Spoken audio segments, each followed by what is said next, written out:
everybody, I'm Mango Thunderslice, and today's video is titled DUX, How to Establish Leadership in a World of Beta Cucks. Alright, this is, an emanation of the last video, and they're all tied in together, because as we've been discussing since the dawn of this channel, everything is connected, especially in the psychic and etheric realms, right? Every part of your brain is connected to every other part of your brain, and every part of your body is connected to all the other parts, right? And your body is connected to the surrounding environment, as every person who's taken psychedelics is intimately aware. And, we just watched a documentary about, LSD and psychedelics, and, it's very interesting to watch all these celebrities go on and on about their experiences on LSD. And, the interesting thing about that substance is that it really reveals the user to themselves, for better or worse, for left or for right, for up or down. It's funny because both for Space Panther and myself, our, historical experiences with psychedelics have been very transcendent and very illuminating and philosophically consequential and really, really deep in terms of conversation and sort of analysis of the universe and, revelations, if you will. And then there's other people who take the substance and they just see pretty lights, and their sounds sound cooler, and basically they laughed a lot and they did some funny and weird things, right? And it's all, I'm not saying one's intrinsically better than another, but I'm saying that it's interesting to witness how people respond and how it's like a hyper mirror, right? A mirror just shows you your three-dimensional form and its appearance, but you take a psychedelic substance and basically it's like it reveals every single layer of yourself, past, present, and future, to yourself. At least that's how it felt like to me. And a sovereign is a person who is one who knows themselves. Temet noske is the two most powerful words in any language that I've ever encountered, and they were the words that the oracle said to Neo when he came to visit for the first time. Don't worry about the vase. What vase? Shatters on the floor, basically. But above his head, in her doorway, is a wooden plaque that says Temet noske, know thyself. Because if you can know yourself, if you can fulfill that command to know thyself, you will know everything that can happen in your entire world, and thus you will have understood the entire universe. The problem is that nobody knows themselves, and they're all running on these illusions and delusions of grandeur or, of insignificance, because delusions of grandeur are almost, they're less negatively consequential than delusions of insignificance, because the person with delusions of grandeur, I mean, what exactly is the worst that a person with delusions of grandeur can achieve? They think themselves an emperor while wandering around pantsless in the park. That's not really the end of the world to me. But when we have an entire culture that has a delusion of insignificance, which is every single leftist, every single atheist, basically they're just desperately trying to disprove God and save the planet. But in reality, they're trying to disprove their own ego and their own self, and they're trying to save, essentially, their psychic masters, right? They're trying to save Lucifer. They're trying to save Satan, because those are not exactly equivalent characters. But Luciferianism is definitely, has a lot of overlap with just conventional Satanisms. Really just, different parties within the same political structure, if you will. But in any case, it's very important to examine these topics, because if you don't have sovereignty, if you don't know yourself, if you don't have self-mastery, then all the talk of political revolution and changing the system and, overthrowing the elites and using a different monetary system is totally null and void. It is a moot point, and it has just no weight or authority to it whatsoever. Because the only thing that really scares them, if you will, are people who not only have the will to be sovereign, but the ability and the stamina, if you will, to follow through. And that is really where, we get into the discussion of building personal energy, creating a virtuous cycle in every aspect of your life, creating a daily routine that is empowering and increasing and agglomerating of psychic, energy. Of every single day you are making connections, every single day you are developing projects, every single day the seed is growing into a sprout, into a sapling, into a goddamn mighty oak, right? Because if you can just plant a seed every day and just basically, like the rain will do the rest, it's like, yes, you got to do a little bit of watering, but mainly it's about planting seeds every day and making sure that, the plants that are going to sustain you are basically being watered and fed and nourished. And the same thing applies, in the market, right? We can create new businesses. We can create new paradigms of production and service, but it's all about creating that virtuous cycle and having a surplus of energy generated every single day. Because if you're at a deficit and you're constantly draining your energy and throwing it into the whirlpool and taking drugs and drinking all day, right, there's simply no way that you're going to be in a virtuous cycle with that kind of habit structure. And, it's not to say that you have to be a teetotaler and a Puritan and completely eliminate all, habits that make you feel a little bit better and relieve stress. It's just about making sure that everything is controlled and kept in its proper place. Because, balance is the universal virtue, not purity, okay? Understand that the God of this universe created a universe of polarity, of positive and negative, of black and of white, of opposing frequencies in balance, all right? It did not create a pure universe in which there was only one type, It's, again, when I talk of a singular objective structure for the universe, it is by nature incorporating a fundamental dualism, right? It is the triangle. The dualism does not cease to exist in the singularity. It is just reconciled in the singularity. And that is basically, why even in the ancient artwork, Yod-He-Vod-He, the God of this world, Jehovah, was depicted as a triangle in the sky.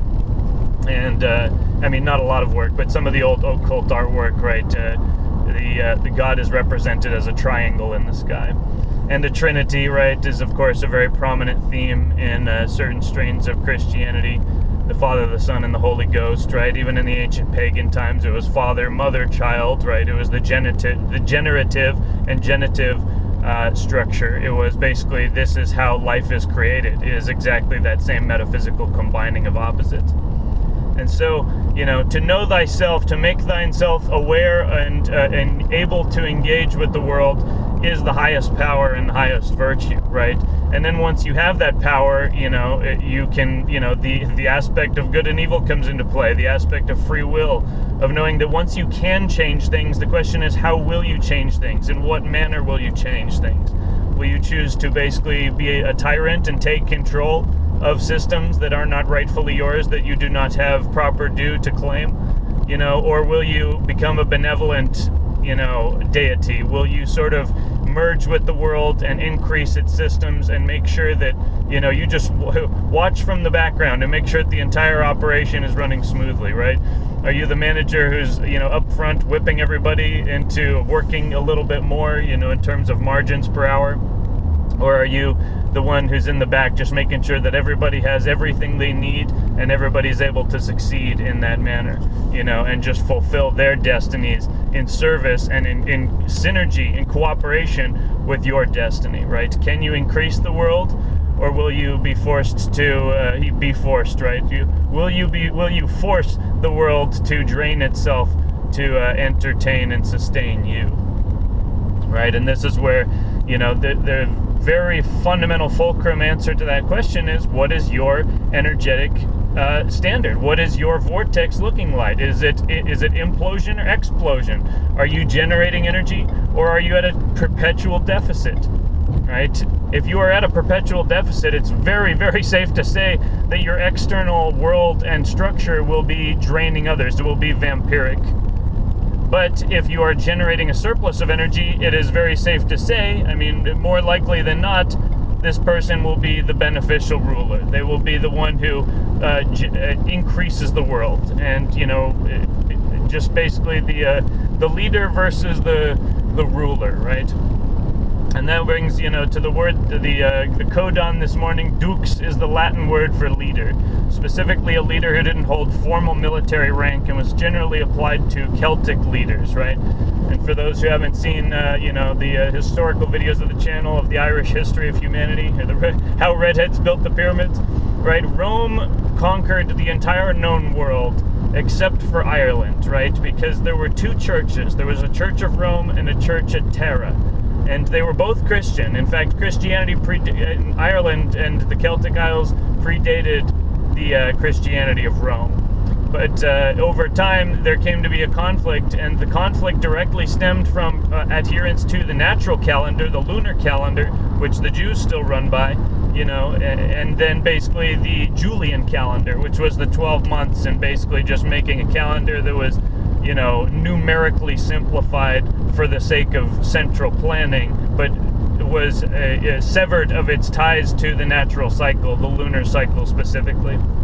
And literally, to us, this seems like such an arcane, weird, like catechism, just thing that only Catholic scholars care about. But again, it's very important, and I've pointed this out in previous videos, and that not many people pay attention to, haven't really had any response to, but I think it's still a very powerful point, and it will come around and get its day in the sun, because the sun and the moon, right? God set up a calendar, and it was written in the stars and the planets, right? We can't, it's like people want to cast it away as astrology. Again, this was the fundamental difference between the Irish church and the Roman church, is the Roman church severed people from their connection with nature, and it treated everything that was of the sun and the stars and the moon and the rocks and the plants as basically of Satan and of the devil. And, whereas the Irish church was very much attached to the metaphysical, allegorical basis of the stories, right? The Bible stories, many of which are allegorical, taken from, ancient Druidic books. But the books, there weren't really any Druidic books because they didn't write anything down as a matter of course. It was like the Fight Club of their day, except a lot cooler. And basically, that's really what it's about, is that recognizing that the reason that they are so afraid of white supremism is because we have an ancient history, and the church at Tara was, they tried to basically take this idea and corrupt it with German National Socialism. That whole regime was sort of, reaching toward a neo aspect, a neo-styled aspect of that kind of ancient kind of worshipping of the energy, and that's why their symbol is the swastika, ancient, symbol of the spiraling energy of the universe, right? But that whole regime, was concocted, right? There's a reason that, the Pope was very much involved, and the Catholic clergy were very much involved in the Third Reich, and, basically this is part of the scrubbed aspect of history, is how involved the Vatican was in the rise of Third Reich and, that whole regime. And they're trying to raise those regimes today. They're of the socialist ilk, and, but basically it's just important to see, and not many Catholics will be super, receptive to this message, but that, the Catholic Church, the Roman Church, is the standing continuation of the Roman Empire. The Roman Empire never fell. It just devolved temporal power to regional governors, and those became the rulers of countries and the royal dynasties.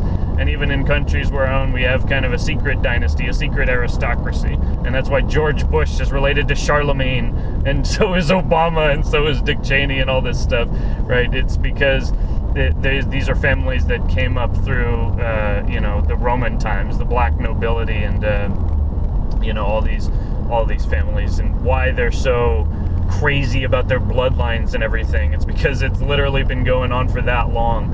And, on a certain level, this sort of secret aspect is it's just a kind of an unspoken truth and code among them. And that's the whole revelation about Illuminati and secret societies and all of the conspiracy stuff that we've seen on the internet over the last 20 years is like the merging of those worlds, because that does exist. It is real. There's a lot of bullshit said about it, surely. I mean, and a lot of that is put out by the intelligence agencies themselves to muddy the waters and, confuse the stupid people, right? Get them all thinking that the earth is flat and think that just revealing that conspiracy will unravel everything. It's like, this is exactly what they want us to believe, is fundamentally absurd things that the average person will never, ever hitch onto because it's so plainly untrue. But, there is an aspect of this, if we can keep our calm, if we can sort through the wheat from the chaff, if you will, and find, the jewels inside the haystack, then, that is exactly what they fear. Is basically people coming into their full flowering and potential and becoming sovereigns within themselves. And, that on just a psychological level will break the chains, right? But that psychological revelation will also lead to a technological revelation that is already on our fingertips and in our hands, and has been, in some sense, for decades. It was ever since Tesla, tried to bring it to us, but not Nikola Tesla, not Elon Musk.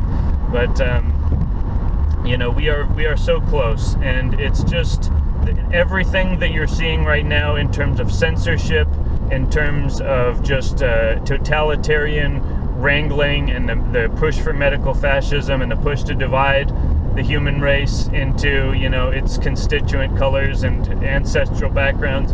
It is all basically a last-ditch effort by the old structure, the calcified political and spiritual hierarchy of the Piscean Age, just as the Sanhedrin were ousted by Jesus Christ back 2,000 years ago. So we are fulfilling that timeline. And just as he said, I will pour out my spirit upon all flesh. Your young men will dream dreams, and your old men will have visions. And, we just like back then in the Roman times, there was a massive climate catastrophe based on, astrological, solar, galactic and cosmic indices, and the same thing is happening now. It's all just a big calendar, guys. Why do you think the Aztecs made that big crazy wheel, right? The wheel of the sun. It's a calendar, and it is telling us that, to everything there is a season, and everything comes around. And so you don't necessarily need to, there's an aspect of climbing the mountain, right? There's the stronghold. We need to fill our cup and be powerful on an energetic sense. But even so, even when you get to the top of the mountain, even if you build a little fort up there at the top of the mountain, that does not make you a sovereign. You have to come down into the world. You have to engage with the people of this world. You have to lead them by example, and you have to show them exactly what it means to be a human being on planet Earth. And that is really the challenge, because again, lots of people can go up into the ashram and become, one with the Buddha, to go with that spiritual lineage. But then, it's like they come down back into the people's world, into the streets, and they lose their cool. They have some, toxic food, and they drink some, and they take some drugs, and then they're back in materiality. And all that, Buddhist posturing goes out the window, right?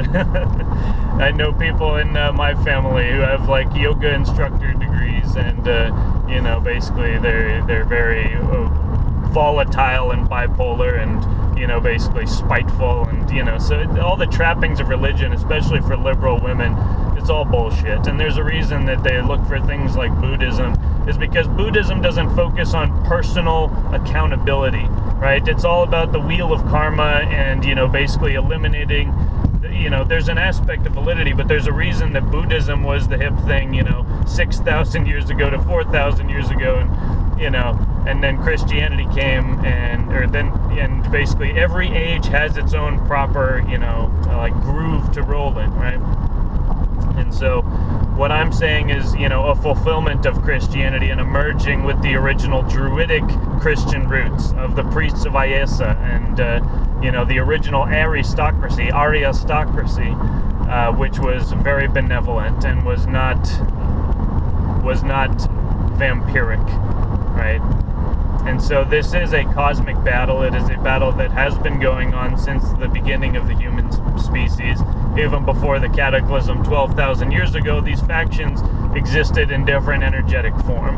Right? It's important to recognize that there's no point in which we just solve it all and then we go back to sitting on the couch and playing video games, right? If you want to claim your destiny, you're gonna have to give up that life, bud.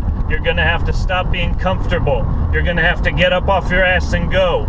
You're gonna have to say things that you wouldn't maybe otherwise say. You're gonna have to meet people that you maybe wouldn't have otherwise met. But, in doing so, you will find your own self revealed to you, and you will find that basically there are far fewer reasons to be scared of this world than you originally thought. And that with a little bit of momentum, you actually become far more consequential than you ever really thought yourself to be. I don't care how big or small you are in the physical sense, right? Or what, infirmities may have plagued you. You are not weak if you do not choose to be weak. If you choose to basically just claim and fulfill that space in which you inhabit, right? To merge yourself with the surrounding, environment, and to just know thyself, so that you know everything that you come into encounter with.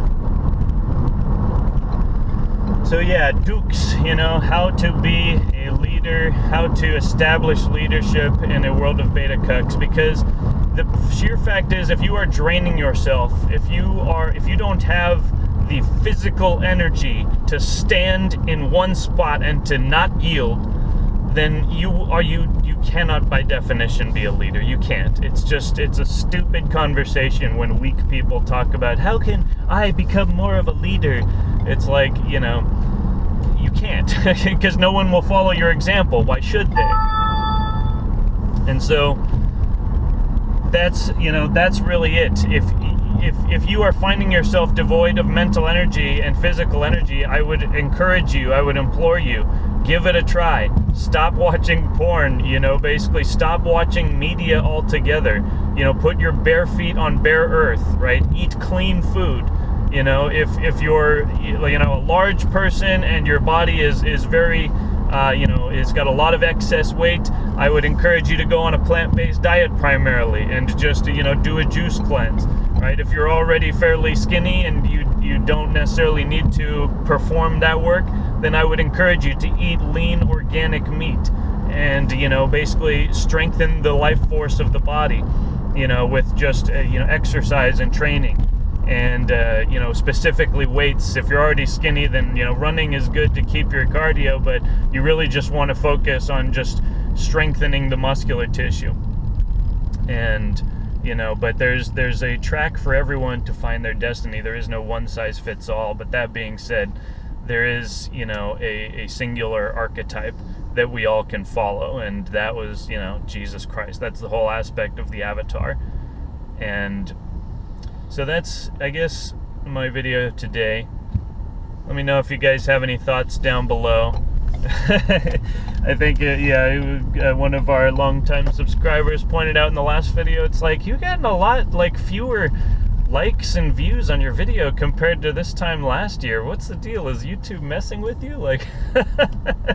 Well, yeah, your words, not mine, but I won't disagree. But that's, again, I don't care. I'm not trying to make money on YouTube. They already demonetized me. This is just to speak my piece and to put my little drop of coloring into the whirlpool, and hopefully eventually the whirlpool changes color in due time.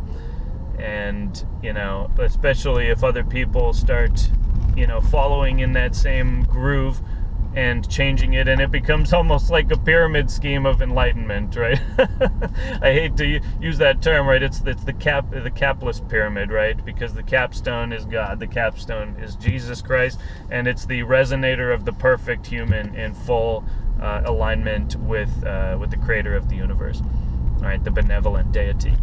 And Saint Michael will vanquish Satan, but only when we actually are ready to witness that battle and participate in it ourselves.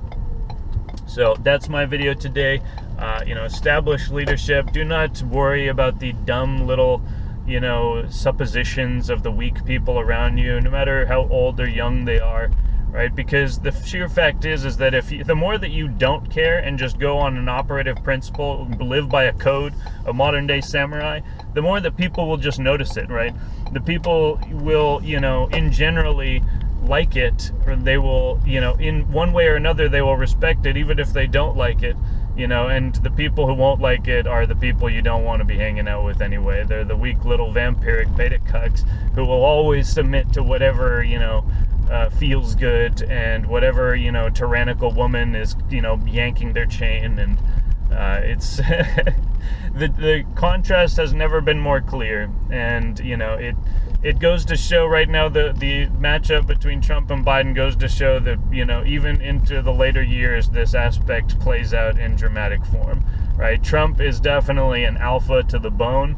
I don't think that anyone could really challenge that if they were being honest, right? He absolutely does not care about other people's. He is governed by the mob and popular opinion at some level, right? He's now a politician, and he's been a media figure for a long time, but he is very much able to set the pace and to basically tell the people what the example is that should be followed. And again, for all his faults, I think he's done a pretty damn good job of that, and I think that all the negatives that people think of him is really just because of how the media has framed it. And I think that 5D chess is how every intelligent person lives their life. I think that the people who find that hard to understand probably haven't engaged in very, different levels of reality than the one in which they've always been. And so, it's again, magic isn't real until you're willing to see it and you're willing to participate in it, and then you realize the entire world runs on magic. It's all just an illusion of materiality. And it's a bunch of just agreements, right? Our entire world is made of agreements. And what is an agreement? Tell me what the substance of an agreement is. Is it the paper on which the ink is written? Is that the substance of the agreement? I don't think so. I think that it's something a little bit more etheric and subtle. And that's what I encourage you to focus on. Building that energy so that you will be able to form agreements, you will be able to form a coalition and build an army that will be able to go and conquer the forces of darkness. And that's my video today. Actually, now, I don't know, the forces of darkness, is that a racially charged term now? I'm talking in terms of metaphysics, right? Again, everyone who is of good faith is a part of this revolution, the spiritual revolution, not the commies and their material revolution, which will surely fail because they are incompetent at a very fundamental level. And we are the champions, my friend, and we will keep on fighting till the end. Talk to you guys next time. Cheers.